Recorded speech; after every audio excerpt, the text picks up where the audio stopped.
Hi ladies, how are we all? Hi Narinda, hi Nicola, it's lovely to see you both.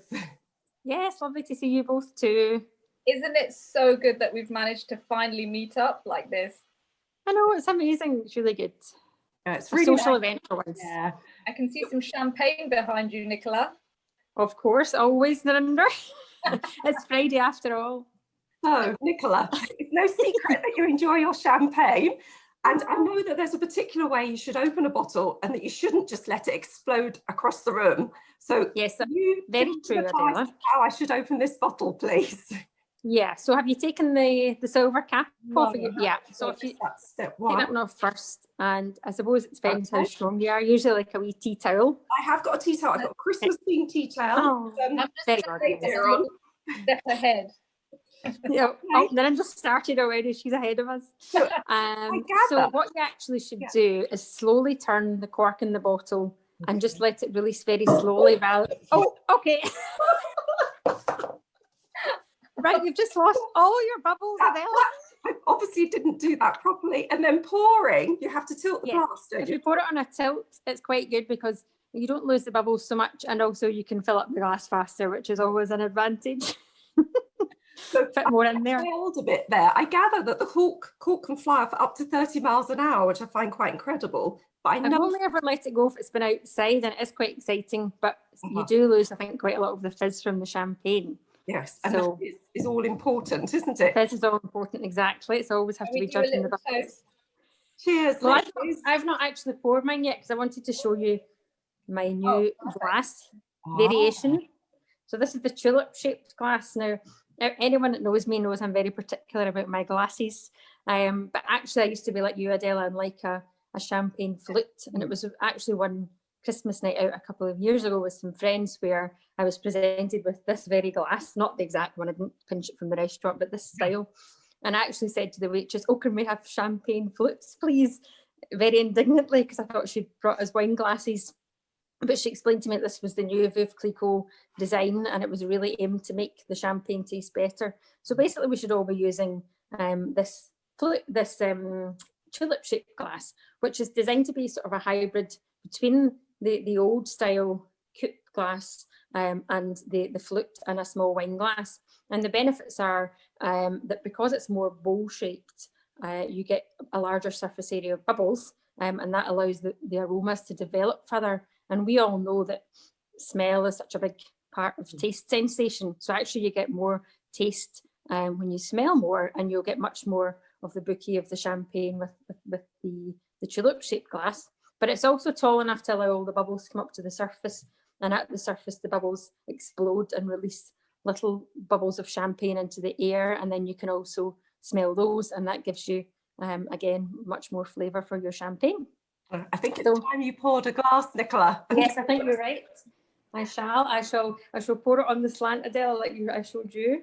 They have Bellinis in those tulip-shaped glasses, don't they? Yeah. It looks very old-fashioned, actually. It looks quite nice. It looks very elegant.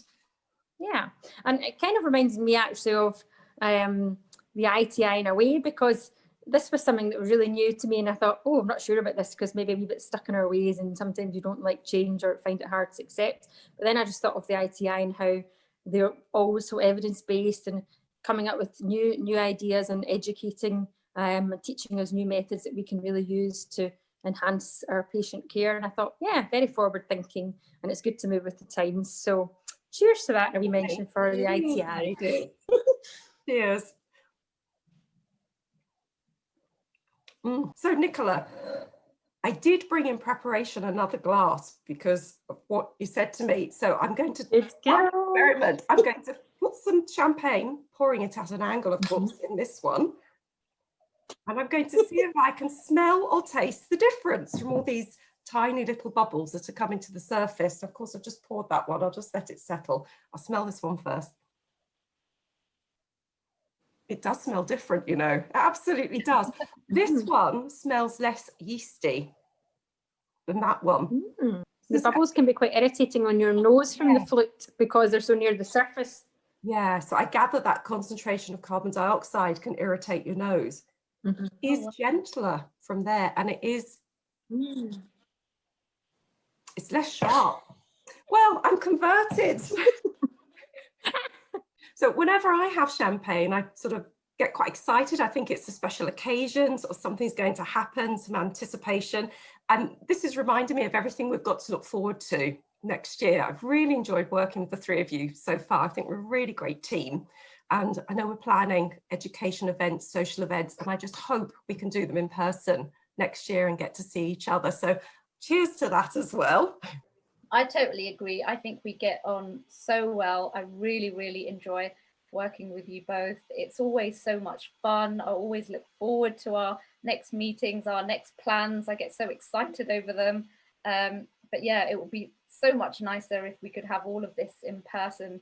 But yeah, it's been amazing. Like even the lead up to the Women's Implantology Network launch, that was hard work, but it was so enjoyable. I really thoroughly enjoyed it, and I'm just so excited for the future. We work very well together. Definitely, I agree. No, we definitely do, and it's nice that next year we've got our breakfast meeting at the conference in Edinburgh, and that'll be a real chance for us to mingle with all our supporters and actually see them all in person, get some chat going, and hopefully a wee bit of an end to all the endless webinars that we've all been doing for the last 6 months or so. Yeah, that'll be good. So this champagne tastes quite nice, Nicola, but if it was vintage, what would be the difference? So I like that, Adela. It's quite nice, but not quite amazing, but quite nice. You didn't push the boat out with this one. Well, I'd always thought, I wasn't really that sure on vintage champagnes, and it's actually interesting because it doesn't necessarily mean that it's a very old champagne. It just means that the champagne is produced from only 1 year's worth of grapes. So 100% of grapes from 1 year or vintage are used to make a vintage champagne. And I suppose the other difference is the length of time that it's matured for. So that would be a minimum of 3 years, although I think a lot of them are a bit longer than that. But it's got to be a minimum of 3 years to be vintage, as opposed to the ones that we're drinking just now, which would just be 18 months.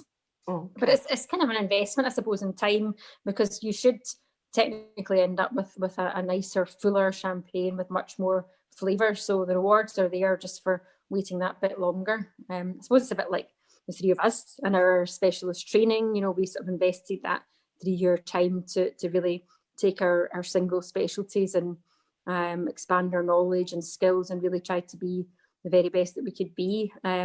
And I think that's, yeah, so we three of us can be all individual vintage champagnes. And funnily enough, we've all got different specialties, which I think is brilliant because it just gives a different slant on things, and that we can all add our own very own input and really make our Women's Implant Network ITI section something great.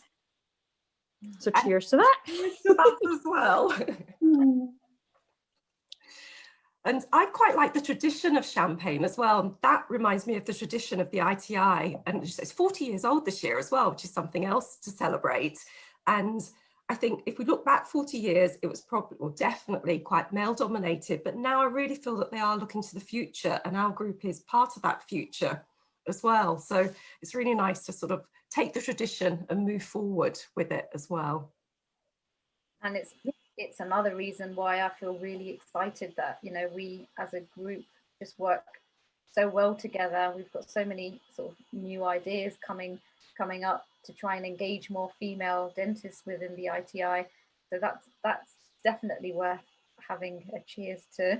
So yeah, I'm sure, there's lots of women out there who want to get involved and, waiting for this opportunity. So I'm really excited for that, actually. Yeah, me too. Hear, hear. So I was reading through the ITI objectives for the next 5 years, and one of them is to become a relevant, flexible and responsive organisation that represents the future of the industry. And I thought, women are very much the future of this industry as well. So I'm really glad that we can be part of that movement and part of the change. Another cheers to that, I think. Yeah, absolutely. So Nicola, you are a lot of good reasons to cheers. You're our champagne connoisseur. Any other interesting facts you've got to share with us to educate us? Well, I was thinking about the different champagne bottles. I quite like to buy my little half bottles of champagne so that if I'm just opening it for myself, I don't need to drink the whole bottle. But you know, there's always an occasion when you can manage the whole bottle. But obviously there are lots of different sizes of champagne bottles. And one thing I found out when I was looking into all the champagne facts was that actually the larger bottles are fizzier for longer. Because I don't know if you've ever noticed that all champagne bottles have the same size of neck and the cork's the same size for them all. So actually I've got one to show you. This was my full-size bottle tonight. It's Friday, so I thought I'll treat myself. And then this is the half bottle, and actually the size is the exact same, and so is the Magnum. But because of the levels of carbon dioxide within the bottle, when you pop the cork, a lot of the fizz is lost at that stage, a bit like when you let the cork fly there, Adela. You could have theoretically lost 80% of the fizz there, which is not good because we like the bubbles. But with the larger bottle, you lose the same amount of fizz as you would with the smaller bottle, but you've obviously got twice the volume of liquid in there, or sometimes more, depending on what size of bottle it is, which means the ratio of carbon dioxide to liquid is much higher and therefore much fizzier. So the moral of the story is, don't bother going for the small bottles of champagne. You may as well go for as large as possible. Some very interesting facts, I must say. I've learned a lot from you, Nicola. Oh, I have. Well, it's quite nice to learn about something other than implants, isn't it? Or dentistry. Yeah. Given that it's Christmas, it's nice to just branch out, I think, and a nice wee chance for us to show our fun sides as well, and why it's worth getting involved with us.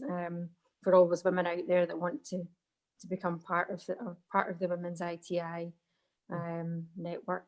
And it's really nice to be able to do a little toast, a champagne toast no less, with all our lovely supporters that have given us so much time and support over the last 6 months while we've been establishing ourselves throughout COVID. So yeah, it's been a pretty rocky year, everyone. actually, hasn't it? Particularly for dentistry, I think it's been a really challenging year. So I think this is a good occasion to say thank you to everybody that supported us so far, and to wish all of our colleagues in the UK and globally in WIN and ITI the sort of very happiest of festive seasons, and a happy and healthy and more settled new year. So Merry Christmas from all of us. Thank you, and have a good 2000. Merry Christmas. Yes.